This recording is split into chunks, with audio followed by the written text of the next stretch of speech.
Salam, hər vaxtınız xeyir olsun. Bugün mən sizə 5-ci sinif riyaziyyat güvən testindən səhifə 114-dəki test 7-nin izahını verəcəm. Birinci sualda dəyişənin yerinə elə ədəd yazın ki, bərabərlik doğru olsun. 5 vurulsun. B üstəgəl 8 bərabərdir 45 üstəgəl 35, yəni 80. B üstəgəl 8-i tapdıqda 80-i 5-ə bölərik 16. B də bərabərdir 16 çıxılsın 8. Cavab C bəndi. İkinci sualda hansı ədəddən 72-nin 12-də 5 hissəsini çıxsaq 60 alınır? Yəni ədədi bilmirik də məchul götürürük. Yəni x.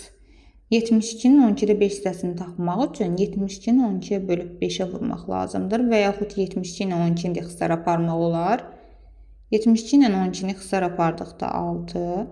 Yəni x çıxılsın 30 bərabərdir 60. X tapdıqda 60-ın üzərinə 30 əlavə edərik. Cavab 90. İkinci sualda cavab A bəndi.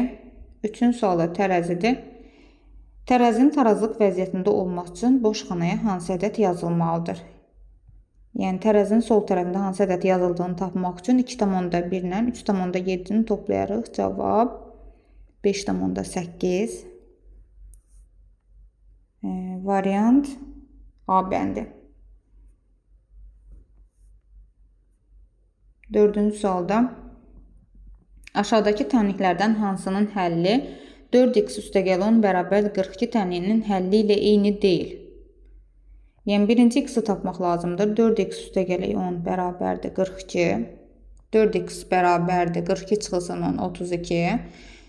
X-i tapdıqda 32-ni 4-ə bölərik. Cavab 8. Yəni x-imiz 8-də aparıb variantlarda yerinə qoyub yoxlamaq lazımdır. A bəndində 3 vurulsun 8 çıxaq 12 bərabərdir 12. Həqiqətən də 3-ü 8-ə vurduqda 24, 12 çıxsaq cavab 12 eləyər. A bəndi ödəyir. B bəndində 9 vurulsun 8 üstəgəl 15 bərabərdir 5 vurulsun 8 üstəgəl 47. 9 dəfə 8-in 72 üzərinə 15 gəldikdə 87. 5 dəfə 8-in 40 üzərinə 47 əlavə etdikdə yenə 87 bərabərdir. A və B bəndində ödəndi. C və D bəndlərini yoxlayaq. C bəndində 7 vurulsun 8, yəni x-imiz 8-dir, üstəgəl 6 bərabərdir 62. 7 dəfə 8-in 56 üzərinə 6 gəldikdə 62 eləyər, yəni C bəndi də ödədi. D bəndində 2 vurulsun 8 çıx 13 bərabərdir 37. 2 dəfə 8-in 16, 16-dan 13 çıxdıqda 3 bərabər deyil 37-yə, yəni burada ödənmir. Bizdə də ödənmədiyini soruşur. Cavab D bəndi.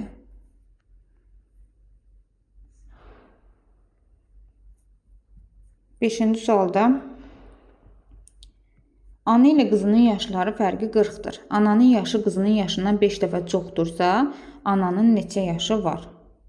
Yəni ananın yaşını, bir də qızın yaşını qeyd edirik. Yəni bilmirik, x qızın yaşı x, ananın yaşı 5x. Yaşları fərqi dediyinə görə 5x-dən x-i çıxarıq 4x bərabərdir 40. X də bərabərdir 10. Yəni qızın 10 yaşı var. Bizdən ananın yaşını soruşur. 5 vurulsun x, yəni 5 vurulsun 10 bərabərdir 50. Cavab D bəndi. 6-cı sualda ayaqqabılara 55 manat, köynəyə 34 manat və şalvara 27 manat verdim. Cibimdə 95 manat qaldı. Elşənin alış-verişə çıxmamışdan əvvəl cibində nə qədər pulu var idi? Biz əvvəlcə Elşənin nə qədər pul xərclədiyini tapmalıyıq. Bundan ötürü 55 üstəgəl xərclədiyi pulları toplayarıq 34 üstəgəl 27, yəni toplam 116 manat. Yəni 116 manat xərcləyib. 95 manat cibində qaldığına görə 116 ilə 95 toplamaq lazımdır. Cavab 211. Variant A bəndi.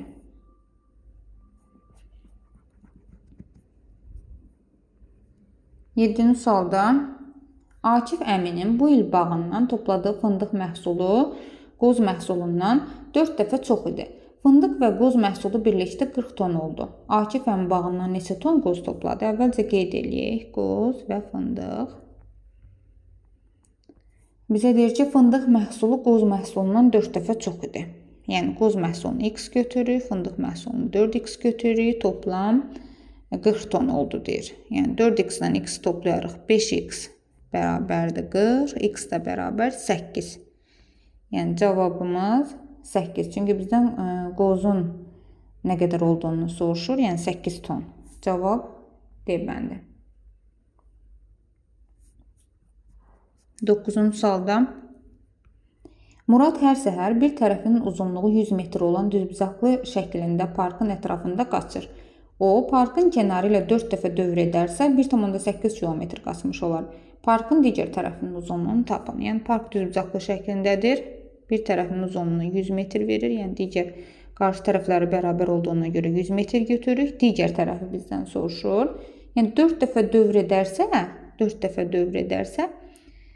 1,8 km qaçmış olur. Əvvəlcə kilometri metrə çevirik. 1,8 kilometrin 1800 metr eləyir. Biz əvvəlcə tapmalıyıq ki, yəni bir dəfə dövr edərsə neçə metr qaçmış olar? 1800-ü 4-ə bölərik, cavab 450. Yəni ümumi qaçdığı məsafə 450 olduğuna görə biz 450-dən digər 100-ləri çıxarıq, yəni 200-ü. Cavab 250. Yəni 2 dənə x, yəni 2 tərəfini bilmirik də, qarşı tərəflər bərabər olduğuna görə 250-ni 2-yə bölmək lazımdır. Cavab 125. Cavab D bəndi. 9-cu sualda sadə bir sualdır. Könülün x sayda oyuncağı var. İlahənin oyuncaqları könülün oyuncaqlarından 2 dəfə çoxdursa, ikisinin birlikdə nə qədər oyuncağı var? Yəni cəmi soruşur. Birinin oyuncaqlarının sayı x-dir, digərinin oyuncaqlarının sayı 2x-dir. Toplam, yəni cəm 3x eləyər. Cavab C bəndi. 10-cu sual. Aralarında 56,5 metr məsafə olan dovşan və tısbağa bir-birlərinə tərəf 2 dəqiqə hərəkət edərlərsə, aralarındakı məsafə nə qədər olar? Yəni dovşanın getdiyi məsafə 19,5. Üzərinə gələrik. Tısbağanın getdiyi məsafə 2,5. Eləyir 22 metr. Yəni 2 dəqiqə hərəkət edərlərsə deyir. Ona görə 22-ni 2-yə vurmaq lazımdır. 44. Ümumi məsafədən, yəni 56,5-dən 44-ü çıxarıq. Cavab 12,5. Variant C bəndi.